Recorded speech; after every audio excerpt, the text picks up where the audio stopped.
Okay, we're going to cover topic 9. This is our last topic, and we're going to look at ecology.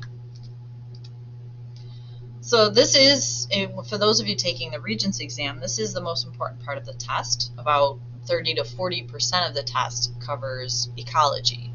So this is definitely something you want to have a good grasp of.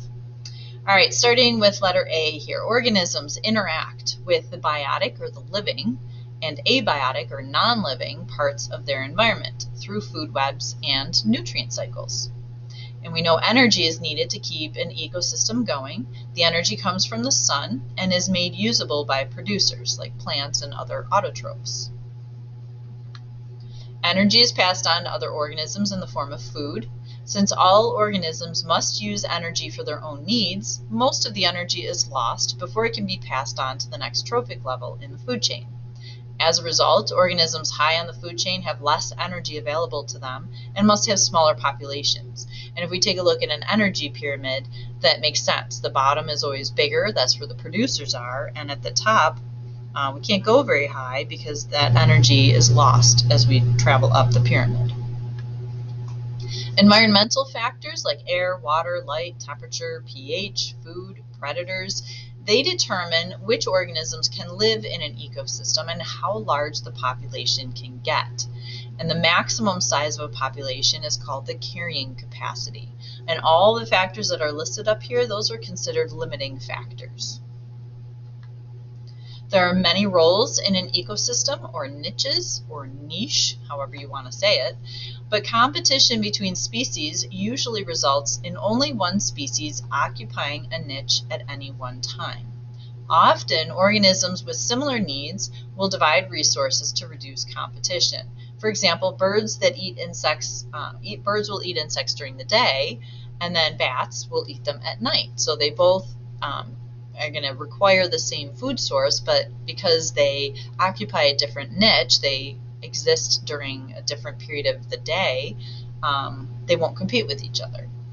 And then another thing about niches, if you think of like a baseball team and the fact that, you know, you can only have one pitcher on the field at a time, that's kind of like how it works with a niche. You can only have one organism occupying a niche at any one time. Letter F, describe the basic processes of ecological succession. Well, the ecological succession is a series of predictable changes that occur in a community over time. So we're going to do a lot of definitions here. A producer, same thing as an autotroph. These are organisms that can make their own food. Consumer is an organism that gets food by consuming other organisms. They're also called heterotrophs. Different types of heterotrophs or different types of consumers. One of them is an omnivore. These are organisms that eat animals and plants. So something like, and we're talking about the foundation of that species, not just what you choose to eat. For example, humans, by nature, we are omnivores. We are built to eat. We are adapted to eat both plants and animals, okay? Something like a cat, they might chew on grass, but that is not where they're getting their nutrition from. They only eat meat. So cats are carnivores, okay? Okay, so then we move on to herbivores. Those are organisms that only eat plants. So humans are not herbivores. Even if you're a vegetarian, you're not an herbivore. Humans as a species are omnivores, okay? A species that is an herbivore strictly only ever eats plants, okay? Carnivores are organisms that only eat animals or meat. A predator is an animal that hunts and kills for food. And a parasite is an organism that lives on or in a host and harms it. Some more definitions. Habitat, that's a place where an organism lives. A niche is the role of an organism in its environment.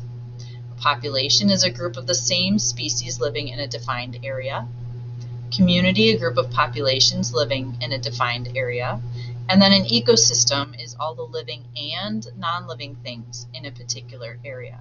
And I know there's a lot of definitions. You probably know most of them. But the ones that you're not so sure of, I would recommend putting on a note card and just practicing with those. Okay, a few more.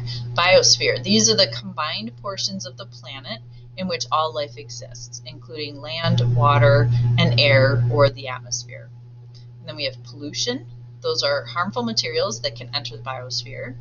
And renewable resources.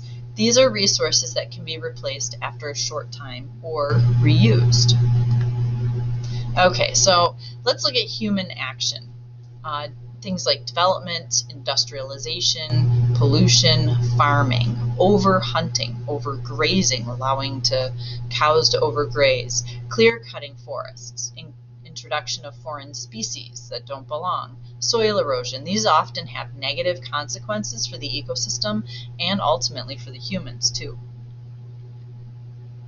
The negative effects that humans have had on the environment are mostly due to the increasing human population.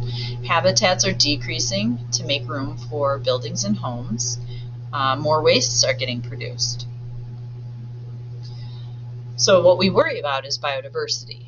Biodiversity refers to the variety of life on Earth. As habitats are lost and species become extinct, biodiversity is reduced. And this is considered bad because ecosystems with low biodiversity are less stable. And then they're less stable than ecosystems with more diversity.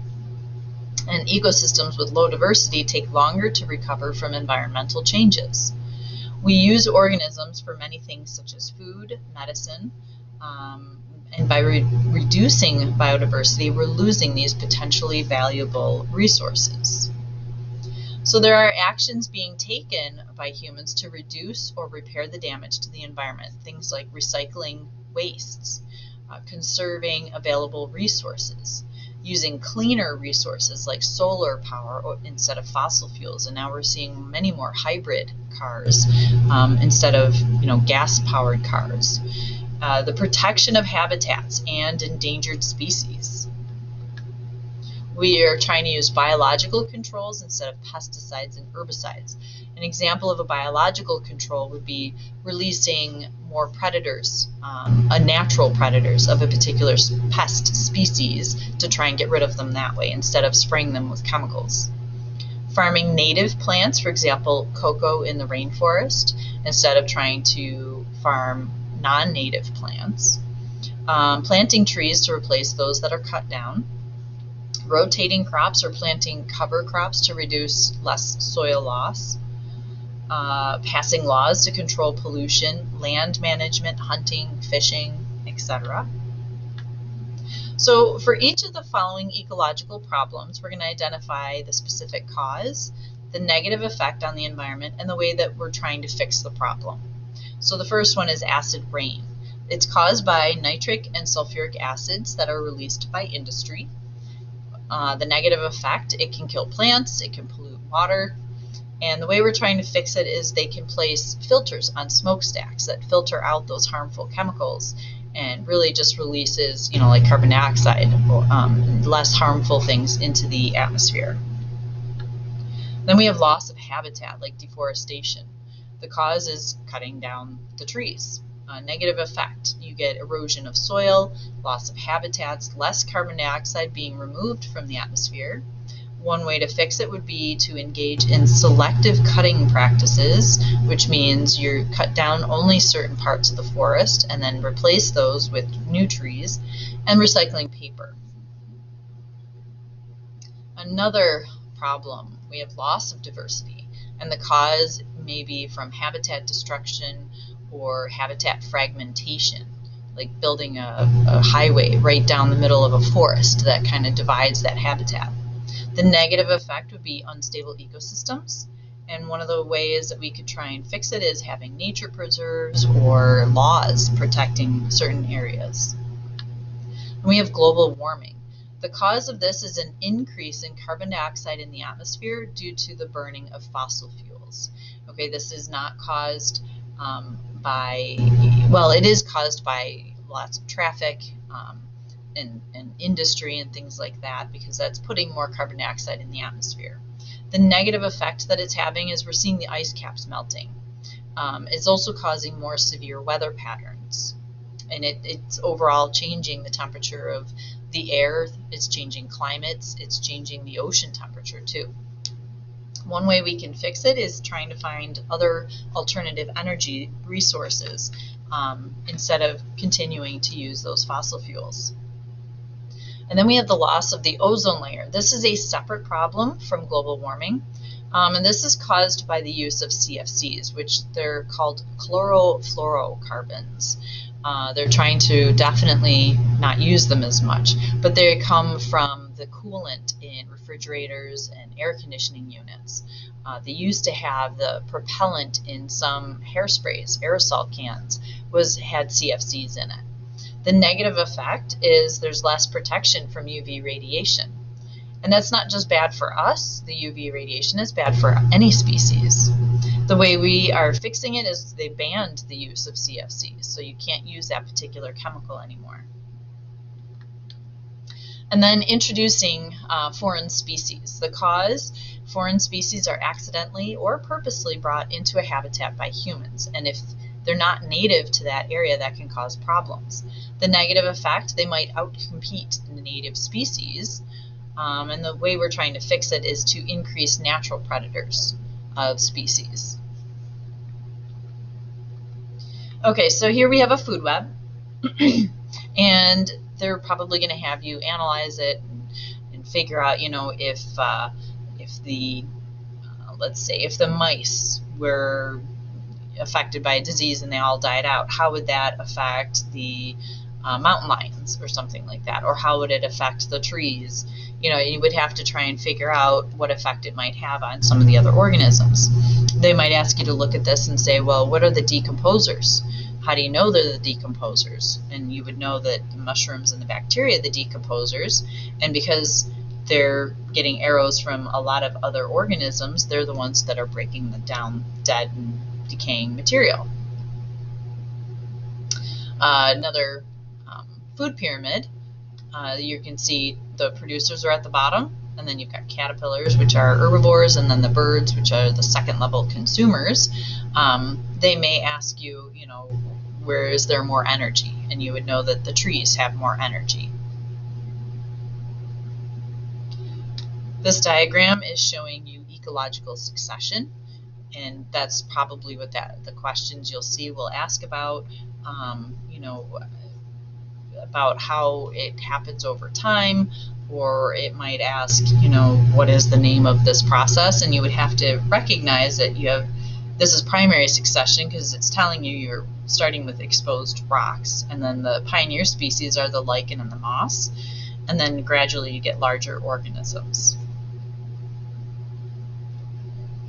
That takes us to the end of our ecology and our entire review.